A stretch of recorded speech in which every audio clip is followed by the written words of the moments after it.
I was born and raised right here in Detroit, the child of immigrants who came to the United States after World War II from Europe, looking for the American dream and finding it right here in Detroit. I grew up here in the 50s and 60s when we weren't only making cars and trucks, we were making steel and decals and springs and gears and potato chips and sponges and peanut butter and bread and soft drinks, what we call pop in the Midwest, right here in Detroit. These were union jobs, and they created a working class middle class that could have a cottage on a lake maybe, and could take vacations, and could create a tax base that created the great public schools that I'm proud to have been a K through college graduate of.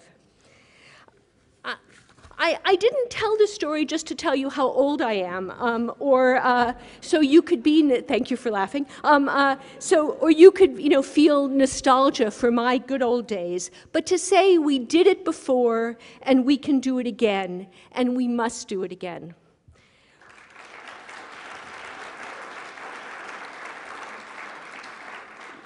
We can begin to restore some balance between the 1% and the 99%, and we can't do that until we restore the manufacturing base.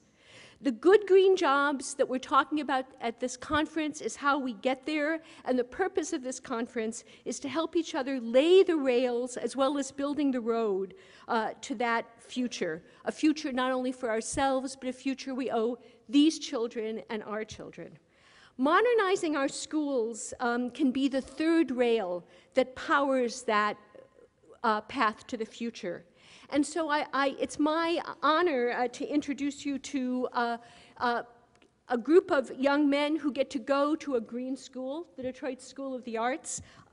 Vision is 29 young men, good name, yes, Vision, yes, who attend the Detroit School of the Arts. Over the course of the 11-year history of Vision, they've performed at music festivals all around the state, at the Governor's House, and at various civic and church events around the Detroit metro area. The ensemble is under the direction of Cheryl Valentine. Come and let our swelling song mount like the whirling wind, as it meets our singing throne so bright of heart and mind.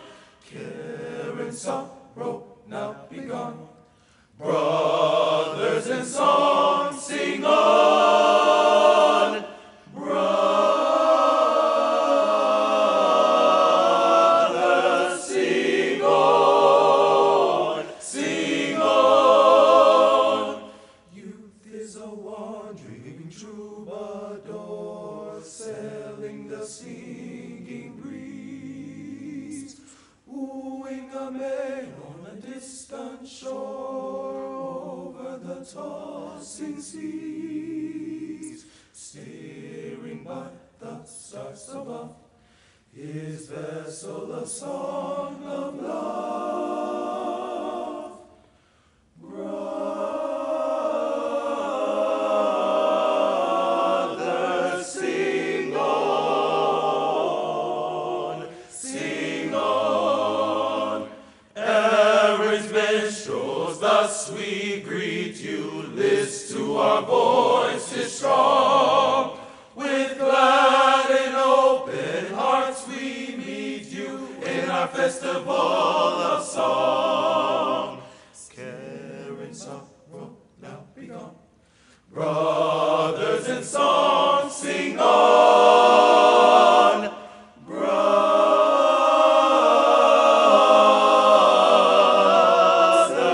sing on, sing on.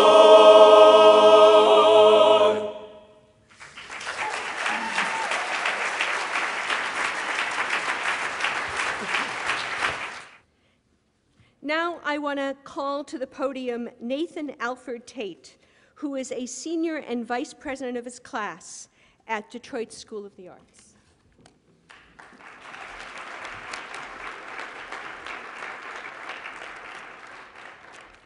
Good morning, everyone. My name is Nathan Alford-Tate, and I am a graduating senior at Detroit School of Arts. Thank you.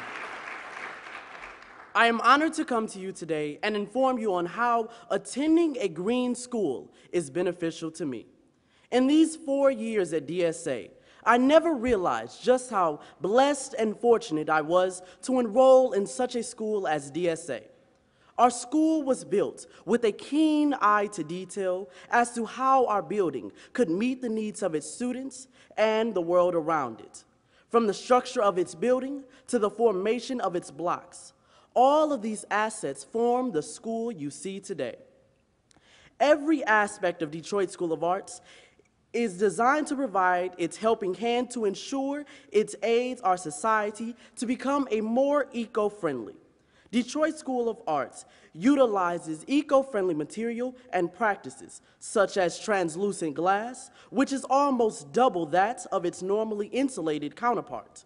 The glass reflects harmful direct sunlight while allowing soft, diffuse sunlight in, and greatly reduces the amount of energy required in order to cool the building. Along with these assets, we have pigmented concrete blocks, which save time and money on repairs toward the blocks. Even our cleaning resources are all biodegradable and eco-friendly. As you can see, DSA is surrounded by the things needed to supply a safe and eco-friendly environment. DSA has given us the ability to think with a broader horizon, not with just the arts and academics, but with a more eco-cognizant mindset. Thank you.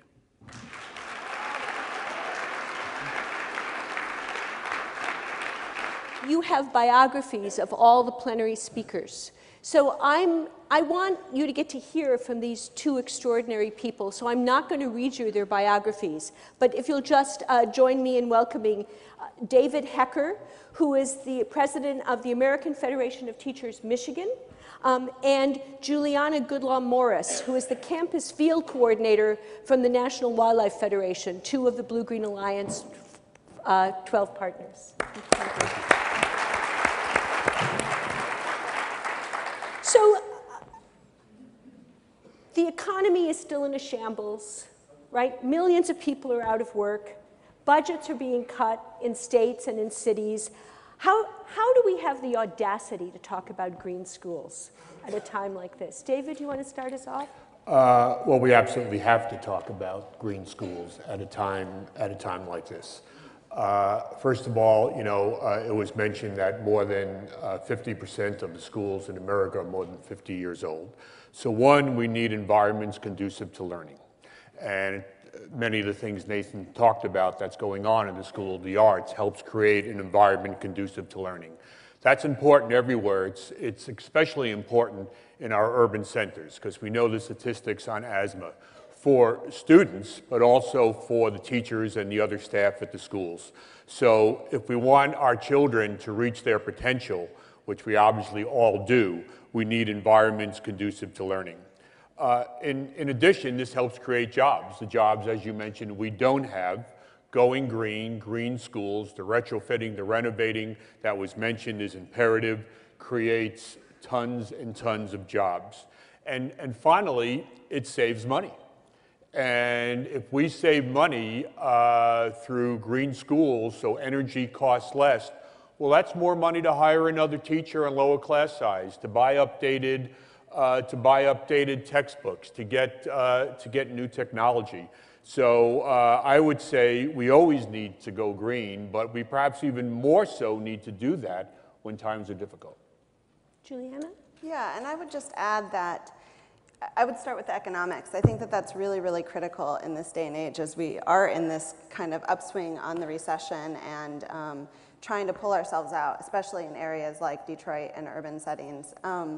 But I think it's incredibly important to understand that going green doesn't cost more money, that we have to look at the life cycle of a building. We have to look at the overall input that we're putting into it. When we build a new building, we're not building a building that's going to last 5 years, return on investment. We're looking at this building, look at our buildings. They're 50, 70 years old. So the long time that it takes to to have or once we have these buildings in place, we're looking at it in the longevity of an extremely long period of time. And so we need to look at the investment into greening our buildings in that time span as well. And so it doesn't cost more money necessarily to go green, which is what I think a lot of people are thinking in this environment today. If I could just add on the investment piece, it certainly takes money to invest, but that money is there. It's not a question of finding the money, it's how we use the money we have to invest. I know with Randy Weingarten's leadership, the AFT is really with other unions out front and talking about how we best use our pension money and how we invest our pension money. And this is an ideal way to invest that money to get the return that we need so people have a good retirement, but also to use it in a way that benefits education and students we educate. So you both work for membership organizations. And again, starting with David, it's easy for a member of the AFT, a teacher in a public school, or for a member of the National Wildlife Federation who's seeing the EPA back away from some of its strongest positions, to feel defensive and that their jobs are on the line, their values are on the line, and that there's nothing that can be talked about except the defense right now. How do you organize so that people are both seeing that you're standing up against the cuts in teachers, against the cuts in environmental spending and environmental education, but how that fits in to also having this longer vision of building a new economy and one that's greener and healthier and safer? Well, teachers and school staff absolutely feel like they're under attack, because they are, and this is from too many elected officials of a certain political party. You can all guess which party that is. They are, and morale is low. I mean, what overcomes that are the men and women you've heard here today, and thousands and thousands and thousands more throughout Michigan, and millions in the country. You get to teach men and women like this. It overcomes the attacks that you're under. One, people get into education to teach or to do support staff work because of their commitment, and again, that's going to override these horrible attacks. But people are also, it was mentioned earlier, the Protect Our Jobs ballot initiative, which when we pass this in November, which we will become the first state in the United States to protect collective bargaining in the state constitution, and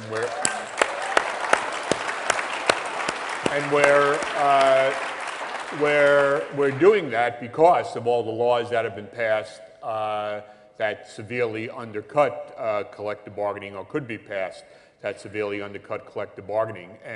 And teachers and school employees and union members of every union, steel workers, the utility workers, the UAW, the MEA, are really standing up and really leading this Protect Our Jobs movement, signing petitions, circulating petitions, coming forth with the money necessary to fund a campaign like this. So people are standing up and are fighting back. Fannie Lou Hamer, I'm sick and tired and I'm not going to take it anymore.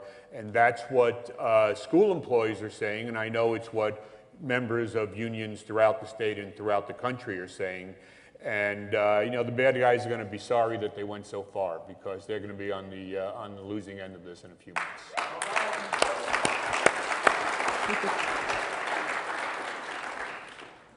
The members of the National Wildlife Federation have known for many years that we need to start young. So we need to start in the K through 12 arena and work our way through to the college and the young professionals leaving. And so we have programs like our Eco Schools program, which is in almost every state in America, and in the Midwest, over almost about 200 schools are part of the Eco Schools program. We have our Campus Ecology program, which is national in scope as well, and works to address these issues of sustainability and campus greening. And we have our Green Force initiative, which is working at the community college level to address career pathway programs for lower skilled adults to get into these green jobs that we're talking that are family sustaining.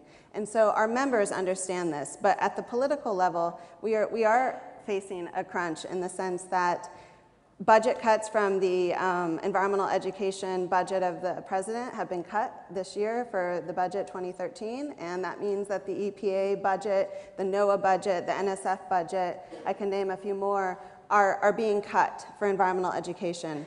And so we need to fight back on those policies at the federal level. At the local level and the state level, we need to look at our No Child Left Inside policies. We need to look at the fact that we need to have recess in schools and get kids outdoors. And so there's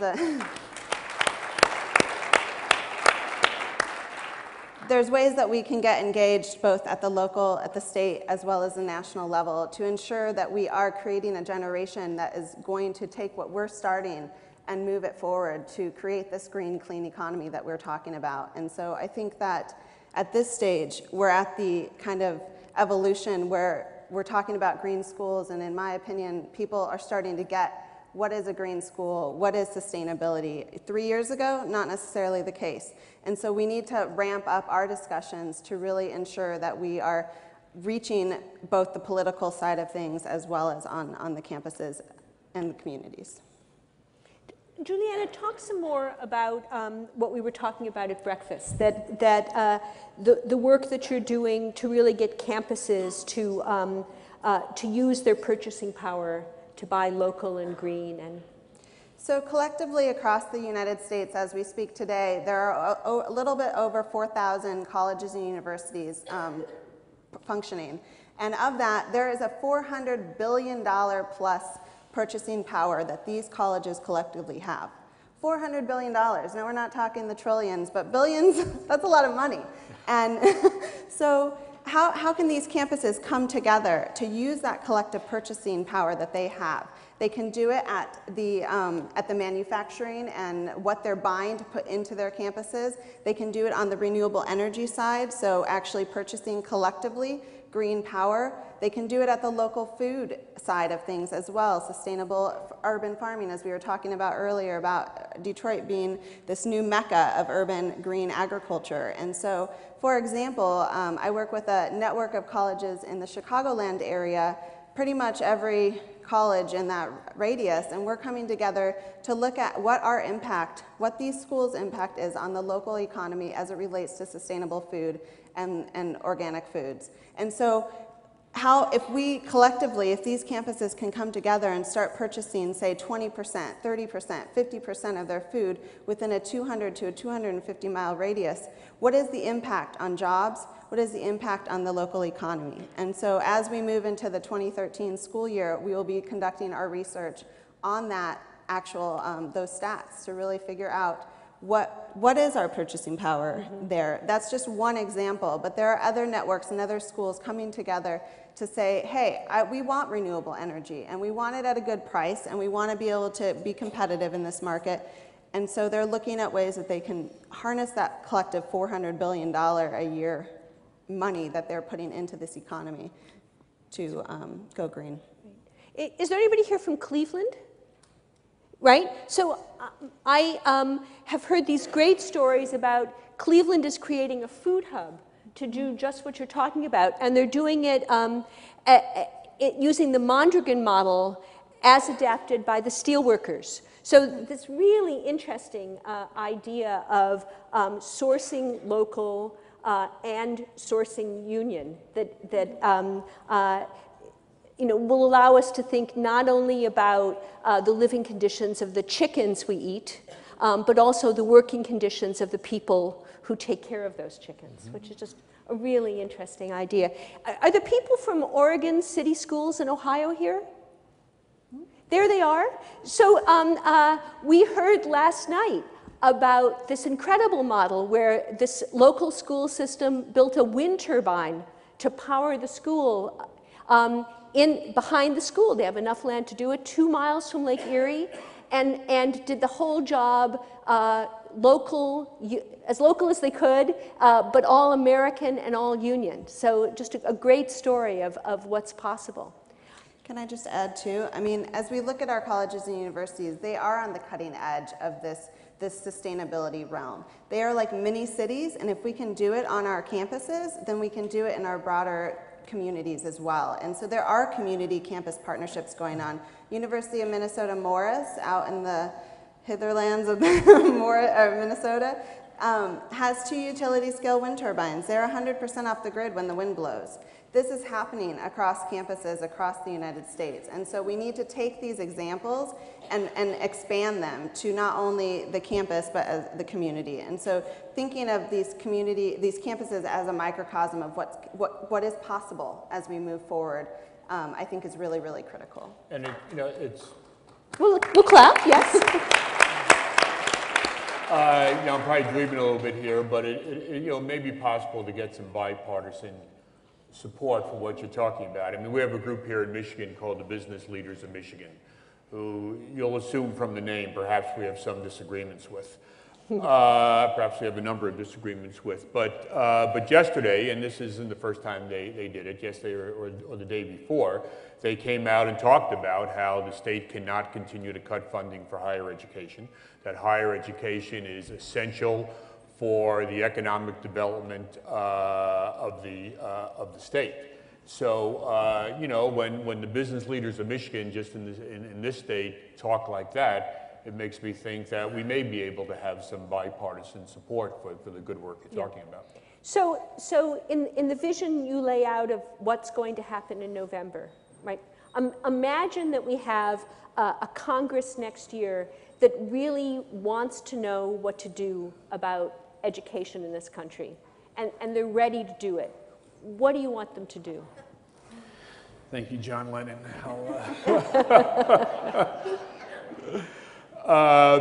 What I want them to do is to reauthorize the Elementary and Secondary Education Act and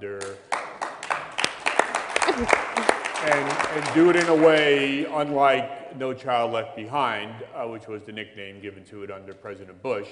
Unlike No Child Left Behind, authorizes it in a way that lifts up schools that need help, do not punish them, provide the kind of resources that you need, and really focus in on making our schools better by, again, lifting them up and not punishing them. I would also go beyond. Most of education is not federal. Most of it is state. The overwhelming proportion of the money comes from the state. The overwhelming proportion of the policies are from the state. So when in Michigan we take the state house back, we'll be able to stop all the attacks. But also when we protect our jobs, we'll have an even stronger labor movement, which is essential because the labor movement, the environmental movement, and the rest of the progressive movement is the force together that fights for quality education for everyone. Juliana, is there anything else you would ask Congress and the states to do?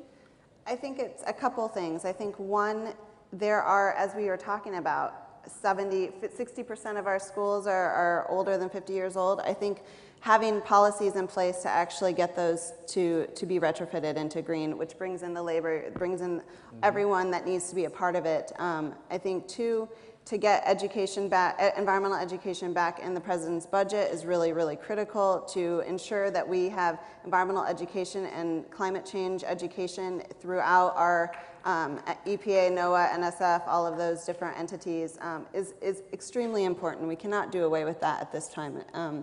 I also would say that there are some policies that can happen at the school level, at the district level, or at a college level, where by greening your campus, you actually are saving that money, and that money goes back into a pot that you can use for things like hiring new teachers or for greening your campus or lowering the energy bills, et cetera. There's many ways to run our money in a different way, and so looking at it more at the district level or at the campus level to ensure that the money that is being saved by these retrofits or by energy efficiency is actually going back into being used for future greening of campuses and districts. Great. And after yesterday, the president's on a great roll, so in his second term, We'll do all that. Amen. And let's leave it right there. Help me thank these great people. Thank you. Thank you.